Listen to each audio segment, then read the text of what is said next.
So I was at a refinery, and I asked a group of mechanics, can you tell me the operational state of the refinery when you pull your vehicle into the employee parking lot to come to work before your shift? And the mechanics looked at me and said, yeah, I can tell you exactly how the refinery is operating from the employee parking lot. And I said, how do you do that? And they said, it sounds different when it's not doing its job.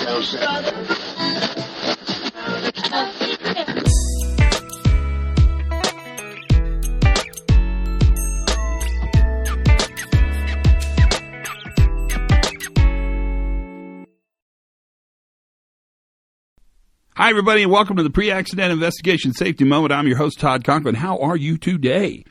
Hey, today we're going to talk about the difference between tacit knowledge and explicit knowledge. And let me give you a quick definition just in case you've never heard these terms before. I hope you have, but if you haven't, this is a pretty good safety moment for you. Explicit knowledge is knowledge that's super easy to share. It's easy to document, it's easy to proceduralize, it's easy to write down. Explicit knowledge is knowledge that we just simply know exists. We know it's there, we can share it, we can teach it, we can learn it, we can write it down, we can document it. Tacit knowledge is the knowledge that workers carry in their head that goes beyond the ability to express with mere sheets of paper or in a simple procedure or even a complex or very, very difficult procedure. Explicit knowledge is simple and easy to manage.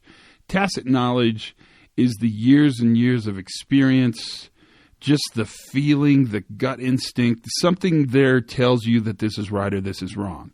And the difference between those two forms of knowledge becomes really important when we understand how work is actually done. Not how we think work is done. That's explicit description of doing work. But the tacit description of doing work is much more nuanced, and it's much more about the ins and outs, the experiences I've had, how I feel about doing this job. That refinery story is a really good example. I wouldn't know how to teach you to listen to a pump to tell you if the pump's operating well, but I can absolutely find people in the room today where we're listening to this safety moment who know the difference.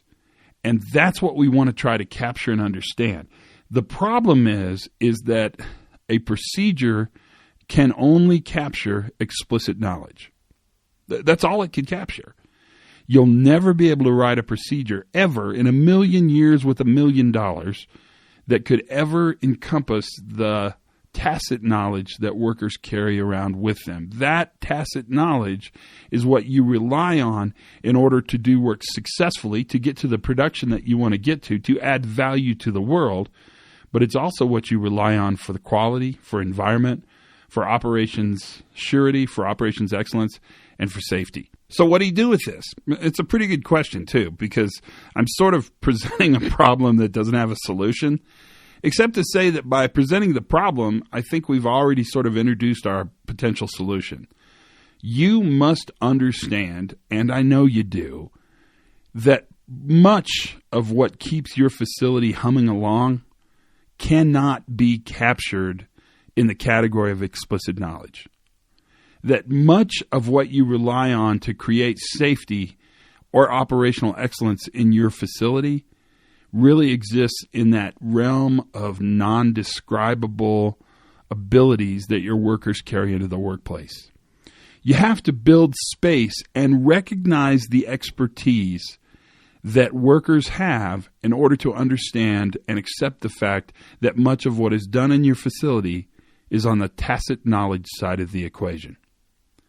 That's our operational excellence moment for today. I just want to give you something to think about.